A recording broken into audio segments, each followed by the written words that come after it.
Now, secretive and elite, the Bilderberg group, which unites some of the world's most powerful people, has been meeting behind closed doors for decades.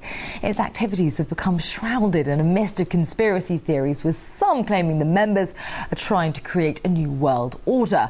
Well, one investigative journalist has just revealed to the European Parliament all he claims to have discovered about the Bilderbergers. And Daniel Estulin joins me now live from Brussels.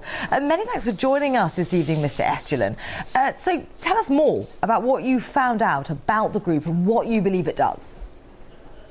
Well, thank you. First of all, thank you so much for having me. I found out over almost 20 years of research that what's today's called the Bilderberg Group already existed over 800 years ago. They were back then called the Venetian Black Nobility. In fact, Bilderberg is the creation of the Synarchy movement of empires, who are the plenipotentiary founders and financiers of Hitler. And Synarchy International, they in turn were founded by the Martinist Freemason Esoteric Secret Society back in the 1770s as a kind of counterattack on the principles upon which the United States of America was built. So again, it's a lot of people speak of Bilderberg as a domain of conspiracy theories. Of course, it's not. It's a historical fact.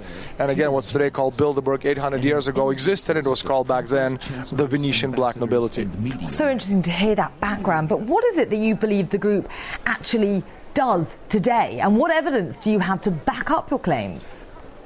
Well, the interesting thing is that a lot of people believe that Bilderberg is about one world government or creating the new world order, especially people point out to speech made by George W. Bush back in the 1990s about the creation of one world government. It's not about that at all. It's a meeting of people who represent a particular ideology. That ideology is of money. So the idea is not to create one world government, but rather the creation of one world company limited, where the financial concerns are far more powerful than any government on earth.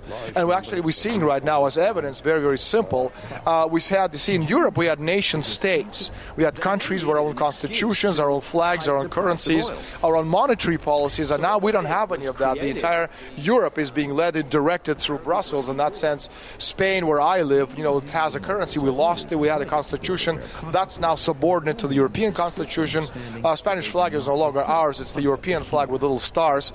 And of course, the monetary policy is decided somewhere else. And we can see what they're doing, and Greece is a very good example of that destruction, we're witnessing, and Spain, of course, is going to be the next country to go. So why was the European Parliament so interested in hearing about your findings, and what reaction did you get?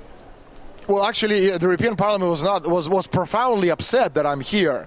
I was invited by Liga Norte, by Mario Borghesio, one of the senior European representatives from Italy, who came across Bilderberg actually in the Italian version of my book about 8 months ago. Well, he didn't know that these people existed, and the fact that some of the key decision-making process over the past 60 years were taking at Bilderberg obviously surprised and astonished him. And so through him, I was invited to make a speech, a historic speech, in fact, at the European Parliament about the Bilderbergers and their roots, which was called Bilderberg towards One World Company Limited. So can you give us some names, some examples? Who is actually a part of this so-called Bilderberg group? Well, this is the old NATO alliance. So you're talking about the European presidents, Prime Minister of Canada, the sitting president of the United States, top 50, 60 CEOs of the world's leading corporations, American senators and congressmen, European commissioners, all of the European royalty, of course, is present. And finally, talking about as well the leading bankers, the International Monetary Fund, the World Bank, the European Central Bank, the World Bank, and finally they're joined, and we have a lot of noise. I hope you can still hear me. We're joined at this one big table at the Bilderberg conference by the leading representatives of world media, such as New York Times, Washington Post. And the fact that you have 120 of these mammoth representatives in one room, and the fact that the press never ever reports on them until my book came out, by itself is astonishing. Fascinating theories. And what impact do you think that your findings in your speech to the European Parliament will have on the group, if any? Briefly, if you can.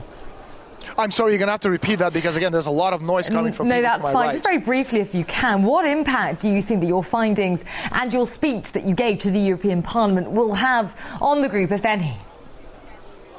Well, I'm hoping it's going to be, an effect of an atomic bomb going off right in the middle of the parliament. A lot, obviously not literally, but figurative. The point is that Borghesio, that's Lega Norte group, is getting hundreds of calls from curious Italian media representatives who actually have never heard of Bilderbergers themselves, and so they want to know exactly how the decisions made at this very private organization fit into the world scheme. And Russia, in this particular sense, is very much a part of it, or victim of it, as I reported back in 2005. By the summer 2008, Bilderbergers at their meeting talked about pushing the oil price to about $150 a barrel, and then they decided to push the oil price down, orchestrating it fall to about $30 a barrel. And it directly affects Russia because, again, China and Russia are the two main enemies of the people who are trying to create this one world government.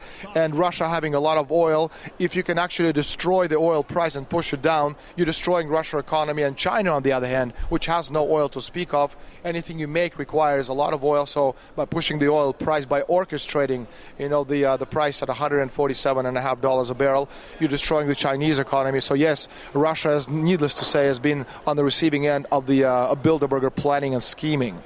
Okay, fascinating theories and a frightening thought, a figurative atomic bomb taking off in the European Parliament today. Okay, for now, many thanks. That was investigative journalist Daniel Estin talking to us from Brussels.